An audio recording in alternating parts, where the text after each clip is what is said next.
किसान आंदोलन के इस महारण में बीजेपी को अब जाट वोटों की चिंता सता रही है। तभी केंद्रीय मंत्री संजीव बालियान के घर पर जाट नेताओं की इस बैठक की तस्वीरों के साथ बीजेपी की रणनीति को समझिए। बीते दिन गृह मंत्री अमित शाह का निर्देश मिला और आज जाट नेताओं की नाराजगी खत्म करने की कवायदे शुरू हो गयी। अगले साल यूपी में चुनाव है और पिछले 3 चुनावों से जाट बीजेपी का भरपूर समर्थन कर रहे हैं। करीब 40 विधानसभा सीटों पर जाट वोटों का दबदबा है और बीजेपी जाटों को नाराज करने का जोखिम मोल नहीं लेना चाहती। राकेश टिकैत के आंसुओं की कीमत अगर बीजेपी को जाट वोटों से चुकानी पड़ेगी तो उसे रोकने के लिए पूरी ताकत झोंक दी है अब बीजेपी नेताओं ने। 84 दिन हो गए लेकिन एक गज भी पीछे नहीं हटे हैं किसान। 11 राउंड की बातचीत बेकार चली गई। खतो खिताब सब धरा का धरा रह गया। न अपील काम आई और न ही कोई संदेश। न पीएम की सुनी और न ही मंत्री की। अब तो कल रेल का चक्का जाम करने का आंदोलनकारी किसानों का प्लान है। लेकिन सरकार को इससे ज्यादा चिंता जाटलैंड की है, जहां के किसानों ने टिकैत के आंसू को बना लिया है प्रतिष्ठा का सवाल। इसी जाटलैंड को साधने के लिए बीजेपी ने कल शाम बड़ी बैठक की। सूत्रों के मुताबिक इस मीटिंग में बीजेपी अध्यक्ष जेपी नड्डा, गृह मंत्री अमित शाह, कृषि मंत्री नरेंद्र सिंह तोमर और उनके कैबिनेट सहयोगी संजीव बालियान मौजूद थे। बैठक में हरियाणा, राजस्थान, पश्चिमी उत्तर प्रदेश के पार्टी किसान नेताओं को भी बुलाया गया था। रणनीति यही है कि किसानों के बीच जाना है, अपनी बात उन्हें समझाने का प्रयास करेंगे, उनकी बात सुनेंगे। अगर कुछ अच्छे सुझाव हैं जो सरकार कर सकती है वो सरकार करने के लिए तैयार है। और बिल के संबंध में कम से कम पश्चिम उत्तर प्रदेश का इन बिलों से कोई ज्यादा संबंध नहीं है। बीजेपी की बैठक से जो बातें सामने आई है उसे आपको समझना होगा। इस बैठक में 10 सांसद, 26 विधायक, करीब 1 दर्जन जाट नेताओं को बुलाया गया। इन नेताओं से खापों और आंदोलनकारी किसानों को मनाने के लिए रोड मैप तैयार करने का निर्देश दिया गया।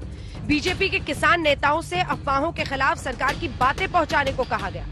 बीजेपी के इस प्लान को पंक्चर करने के लिए भारतीय किसान यूनियन के प्रवक्ता राकेश टिकैत भी ताल ठोक रहे हैं।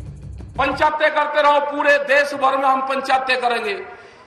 हम जाएंगे, गुजरात में हम जाएंगे, महाराष्ट्र में भी हम जा रहे हैं, देश में पंचायत करेंगे।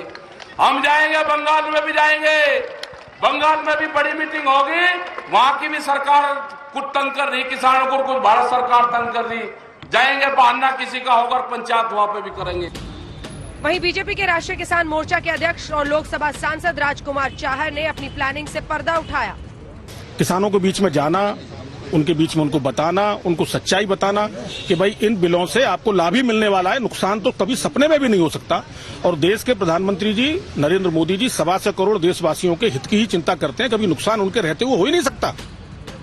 बीजेपी को भविष्य की चिंता सता रही है और कांग्रेस वर्तमान के नतीजे से चिढ़ा रही है। पंजाब निकाय चुनाव में बीजेपी का सुपड़ा साफ हुआ तो कांग्रेस ने जले पर नमक छिड़कने में जरा भी देरी नहीं की। क्योंकि पंजाब में सब पढ़े लिखे लोग हैं, हर बिल को समझते हैं, तो उन्हें ये पता था भी अगर ये बड़े बड़े लोग जो अडानी अमानी तो हम नाम लेते हैं ना, ऐसे 500 लोग हैं, जब इनके पास रसोई आ जाएगी, दाल चीनी आ जाएगी तो वो रेट बढ़ेंगे। इसका मुंह तोड़ जवाब देश की सरकार को भी और बीजेपी को इससे अंदाजा लगा लेना चाहिए। अब ऐसे में समझना जरूरी है कि बीजेपी के अंदर खाने बेचैनी क्यों है। CSDS के सर्वे के मुताबिक पश्चिमी यूपी में 77% जाटों ने 2014 के लोकसभा चुनाव में बीजेपी को वोट डाले। वहीं 2019 में यह आंकड़ा बढ़कर 91% हो गया, जबकि हरियाणा में 2014 में बीजेपी को सिर्फ 19% ही जाटों का वोट मिला। बाकी वोट कांग्रेस और INLD को चले गए। हालांकि 2019 में बीजेपी को लोकसभा चुनाव में 50% जाटों के वोट मिले।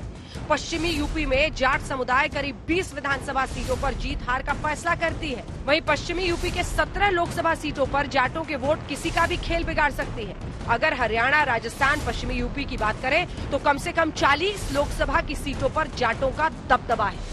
सियासत में जाटों की इतनी दखल को देखते हुए बीजेपी कोई भी ऐसा कदम नहीं उठाना चाहेगी जिससे आने वाले चुनाव में उसका खामियाजा उठाना पड़े। यही वजह है कि बीजेपी ने अभी से ही ऐसी रणनीति बनाई है कि किसानों के आंदोलन से जाटों में जो गुस्से की आग धधक रही है उसे बुझाया जा सके और जाट लैंड पर उसकी सियासी पकड़ बनी रहे। लुधियाना से आनंद पटेल, चंडीगढ़ से सतेन चौहान, दिल्ली से हिमांशु मिश्रा और अशोक सिंघल के साथ आज तक ब्यूरो।